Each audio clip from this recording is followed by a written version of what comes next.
wabarakatuh. Waalaikumsalam warahmatullahi wabarakatuh. Gimana kabarnya hari ini? Alhamdulillah, luar biasa. Allahu Akbar. Yes. Semangat enggak? Semangat. Kenapa? Lapar. Lapar belum makan? Belum. Kenapa kok belum makan? Gak dapat MBG. Oh, udah dapat MBG. Next bulan depan dapat. Oke. Hari ini ada yang nggak masuk? Apakah masuk semua? Wawi, Wawi. Oh, Wawi. Kenapa Wawi? Kenapa? Oh, diare. Sudah berapa hari? 2 minggu. Oke, selain Wawi ada yang nggak masuk? Gila bu. Ila kenapa Ila? Pindah pondok dia sekarang. Mulai kapan dia pindah pondok? Minggu lalu, Sudah ya? 2 anak saja? Iya. Baik, sebelum kita memulai pelajaran hari ini, lebih baik kita berdoa terlebih dahulu agar pembelajaran hari ini dapat bermanfaat dan menjadi berkah. Oke, silakan ketua kelas yang memimpin. Oke, sebelum mulai pembelajaran, kita berdoa dulu agar pembelajaran kita pada siang hari ini dapat bermanfaat bagi kita semuanya. Amin. Berdoa menurut agama dan kepercayaan masing-masing dimulai.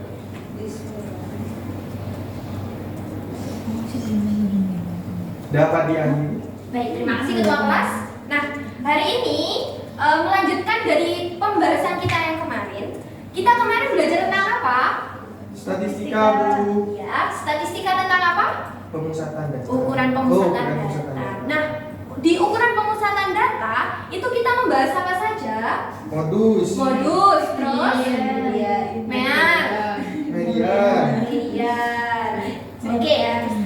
Kalau dari materi sebelumnya itu kan kita sudah membahas 3 jenis ukuran pemusatan data. Yang pertama, mean, median, dan juga modus. Nah, untuk mean ini apa artinya mean? Rata-rata. Median, Nilai Nilai tengah. Nah, modus, Nilai yang paling muncul. Oke, yang sering muncul. Nah, berdasarkan kasus yang sudah kita pelajari kemarin bahwa ukuran pemusatan yang paling cocok untuk mencari suatu kasus adalah dengan Median. Tuh. Nah, contohnya sebuah kasus jika rata-rata data lari sebuah kelas adalah 2000 meter, apakah semua siswa lari sejauh itu? Tidak. Nah, bagaimana kita tahu siapa yang butuh bimbingan lebih? Maksudnya butuh treatment untuk bisa lari sejauh itu? Ada yang tahu? Check up kesehatan. Nah, contohnya saya punya sebuah permasalahan nih. Seorang guru olahraga di SMA Nusantara ingin melakukan evaluasi hasil ujian kebugaran jasmani. Ia mencatat nilai tes lari 12 menit dalam satuan meter dari 20 siswa kelas 10 sebagai nanti kita pelajari dalam KBD ya. Nah, misalnya kalau guru ini dia pingin menentukan batas nilai untuk memisahkan 25% siswa yang tercepat, itu gimana caranya? Ada yang tahu? Untuk menentukan 25% siswa dengan kecepatan larinya? Iya. Ada yang tahu? Nggak tahu, Ibu. Belum tahu. Belum tahu. Nggak tahu. Nah, pada pembelajaran hari ini, tujuan pembelajaran yang akan kita lakukan itu sebagai berikut. Jadi, kita akan mempelajari tentang kuartil dan interkuartil. Sekaligus kita akan belajar bagaimana untuk menggambar sebuah box plot. Oke? Paham dengan tujuan pembelajarannya? Paham, Ibu. Nah, kita akan masuk kepada konsep kuartil. Nah, kuartil ini adalah kalau misalkan kita membahas tentang median, median itu nilai tengah kan? Iya. Berarti datanya harus dibagi berapa median? Dua. Dibagi 2. Nah, kalau kuartil ini adalah data yang dibagi 4 sama rata. Paham? Wah. Nah, mengapa kita harus belajar kuartil? Karena kalau kita implementasikan dalam dunia nyata ada beberapa manfaat belajar Yang pertama, misalnya dalam bidang pendidikan, untuk menentukan ambang batas beasiswa. Nah, pernah dengar beasiswa kan ya? Pernah. Nah, untuk menentukan pihak panitia beasiswa itu biasanya misal menentukan 25% nilai yang terbaik. Caranya adalah dengan metode kuartil ini. Yang kedua, masalah kasus kesehatan. Contohnya memantau kurva pertumbuhan anak. Kemudian contoh yang ketiga adalah pada bidang ekonomi, yaitu mengetahui kesenjangan pendapatan masyarakat. Oke, coba perhatikan tampilan ini, memahami konsep dan letak kuartil. Nah, karena tadi saya jelaskan bahwa kuartil adalah data yang dibagi 4, maka bisa kita definisikan bahwa kuartil adalah suatu nilai yang bisa membagi kumpulan data menjadi 4 bagian sama besar. Nah, tapi ada suatu syarat. Syaratnya apa?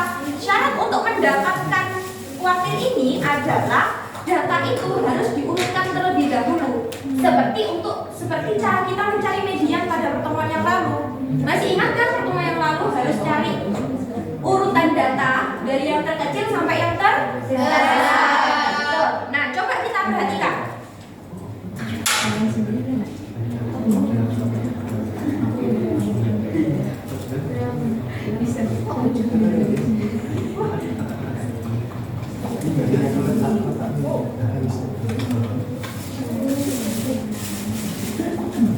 Oke, lihat. Kuartil itu ada 3 jenis. Yang pertama, kuartil 1, kuartil 2, dan juga kuartil 3. Nah, seperti pada gambar ini. Oke. Semisal ada sebuah pita.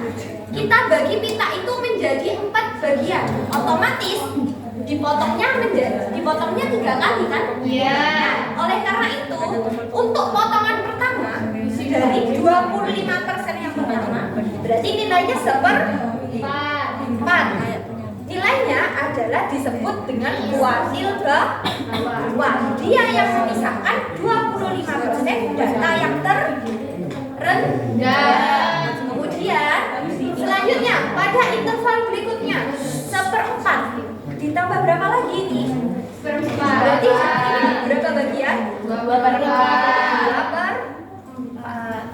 Selanjutnya 2/4, setelah 2/4 3/4. Nah, yang ini 4/4 dibagi menjadi 4 bagian sama rata. Berarti kuartil 1 atau yang disebut kuartil bawah itu membagi 25%. Kemudian kuartil 2 yang biasa kita sebut dengan median, yaitu membagi data menjadi tepat di tengah menjadi 2, yaitu berapa persen? 50%. Kemudian yang terakhir kuartil 3, yaitu disebut sebagai kuartil yang membagi berapa, Rek? Kalau dilihat dari sisi yang bawah, dia 75% dari data bawah. Sedangkan kalau dilihat dari sisi yang atas, dia membagi berapa? 25% dari nilai tertinggi. Sampai sini ada yang ditanyakan? Tidak. Baik.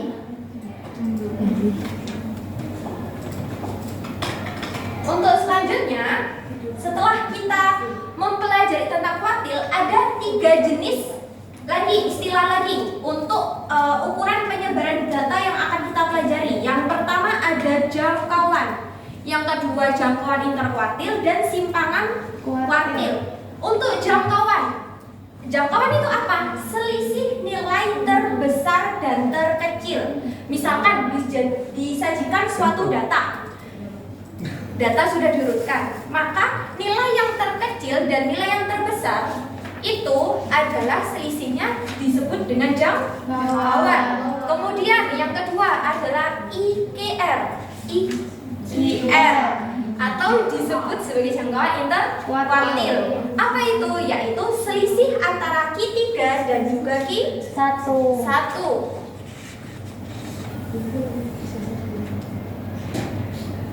Jadi kalau selisih diapakan? Dikurangi. Ini bisa kita tulis sebagai IQR adalah Q3 dikurangi Q1. Kemudian yang terakhir adalah simpangan kuartil atau biasa kita sebut sebagai QD. Apa simpangan kuartil itu? Yaitu nilainya adalah setengah dari IKR. IKR-nya berapa? Q3 dikurangi Q1. Kalau setengah itu berarti diapakan, Bre?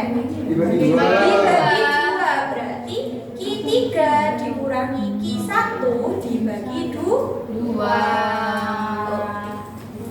Nah, kemudian, untuk apa kita mengetahui simpangan kuartil? QD ini berfungsi sebagai untuk menunjukkan rata-rata jarak atau penyimpangan data dari pusat kelompok tengah. Nanti kita bisa lihat di contoh box plot. Contohnya mana? Nah, ini adalah box plot. Box plot itu apa? Box plot adalah grafik visualisasi data yang digunakan dalam statistik untuk menunjukkan distribusi data. Nah, dalam box plot ini ada beberapa komponen. Yang pertama adalah nilai minimum. Apa nilai minimum? Nilai minimum dalam data itu apa berarti? Nilai yang paling kecil. Kemudian ini ada Q1 yaitu kuartil pertama. Jadi ini garis kotak yang pertama adalah kuartil 1. Kemudian ada apa lagi? Median yaitu garis yang tengah ini kan. Nah, selanjutnya ada kuartil 3 yaitu pada ujung kotak. Selanjutnya yang terakhir itu ada apa? Maksimum itu apa berarti artinya dalam data? Paling besar. Yang paling besar. Oke, kalau kita pelajari barusan IKR itu apa tadi sebutannya? Jangkauan antar kuartil. Oke, artinya apa?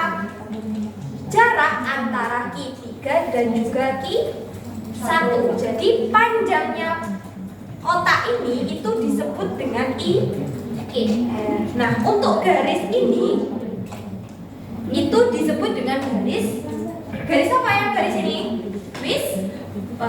Oke, selanjutnya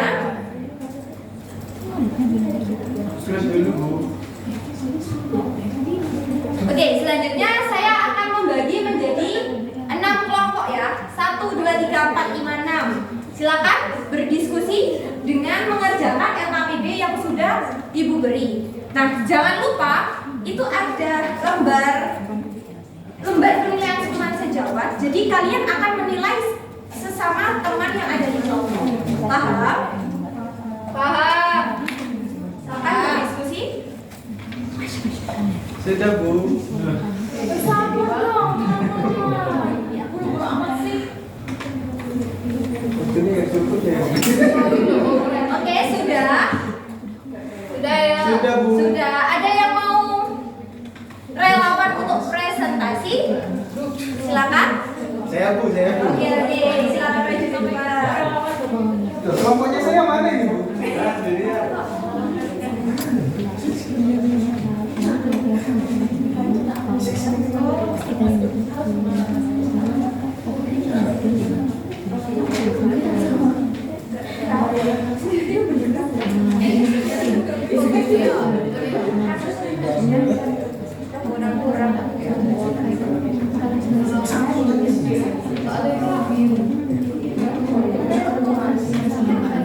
Yang kiri dimasuk dulu. Nah, oke teman-teman semuanya. Nah, di sini kan di dalam LKPD-nya itu ada suatu permasalahan. Di mana suatu permasalahannya itu adalah seorang guru olahraga di SMA Nusantara ingin mengevaluasi hasil ujian kebugaran jasmani siswanya. Nah, beliau itu mencatat nilai tes lagi selama 12 menit untuk 20 siswa. Di mana datanya itu ada data yang pertama sampai data ke 20. Nah, setelah itu kita disuruh untuk mencari atau menyelesaikan permasalahannya. Di mana permasalahannya itu kita disuruh untuk apa yang diukur, satuan data, banyaknya data, nilai terkecil dan nilai terbesar. Kemudian kita disuruh untuk menentukan Q1, Q2, Q3, Q4 dan Q5. Oke? Kita lanjut aja langsung ke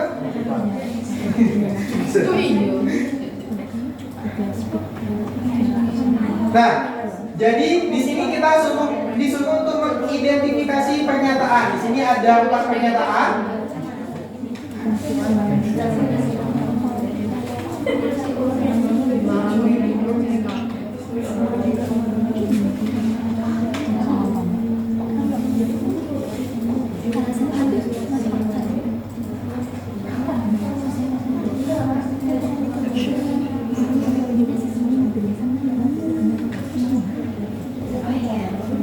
Ayo teman-temannya yang lain diperhatikan. Baik, Bu. Iya, Ibu. Kira-kira teman kalian Ilzam ini lagi proses ngapain? Tulis. Betul. Saya tulis. Langkah pengerjaannya apa? Mengurutkan data. Betul.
Ayo coba temannya diperhatikan.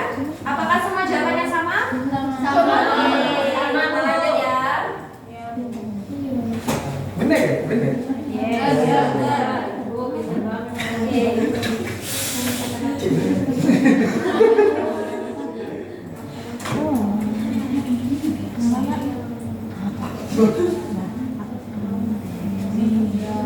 Atau kita lanjut saja ke penyajian box plot ya. Ya. Oh ya Bu. Terima kasih Bu.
Dalam menggambar box plot, apakah kalian sudah paham? Paham. Caranya sama, hasilnya sama seperti yang dikerjakan oleh Ilzam. Sama.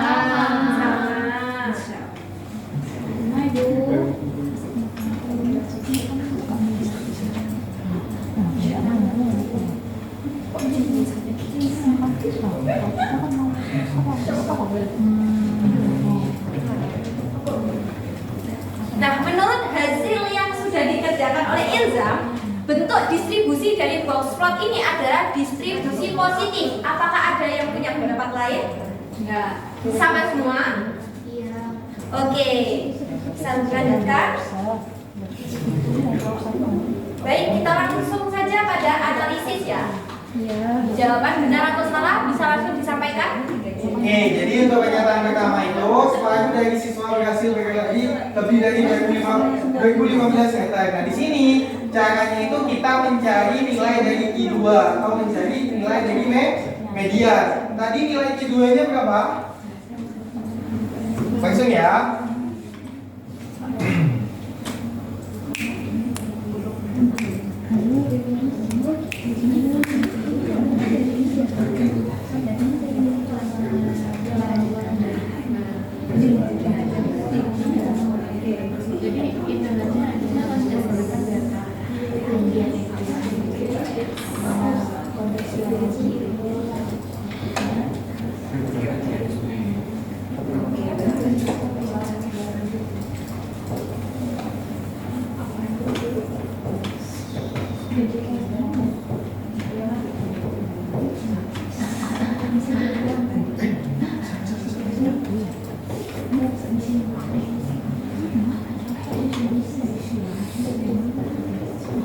Sudah. Jawabannya sama semua? Sama. Oke. Beri aplaus untuk teman kita Ilda.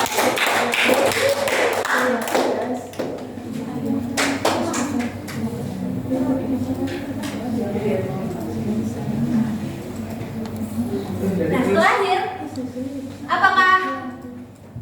Oke, terakhir kita masuk ke dalam kesimpulan. Jadi kesimpulan untuk pembelajaran hari ini apa? Ada yang bisa menjawab? Silakan, Ila. Jadi kesimpulan pada hari ini tadi kita belajar tentang statistika. Dan yang dipelajari itu mean, kemudian kuartil, terus ada itu lagi kotak-kotak, box plot, sama ya seterusnya itu aja.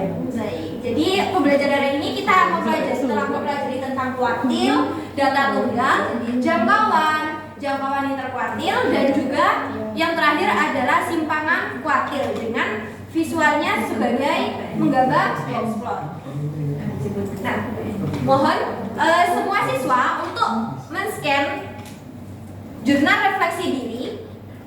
Silakan. Sudah? Nah, baik. Nah, kata-kata hari ini. Wah, ingatlah. Ingatlah, setiap kesulitan dalam memahami data adalah proses di mana kecerdasanmu sedang bertumbuh melalui ketekunan. Sebagaimana janji Allah dalam Al-Quran bahwa Allah akan meninggikan orang-orang yang beriman di antaramu dan orang-orang yang diberi ilmu pengetahuan beberapa derajat. Amin. Amin. Baik, untuk pertemuan selanjutnya kita akan mempelajari tentang kuartil data kelompok. Sebelum kita mengakhiri pertemuan pada hari ini, lebih baik kita berdoa terlebih dahulu. Berdoa menurut keyakinan dan kepercayaan masing-masing. Berdoa mulai. Selesai? Terima kasih.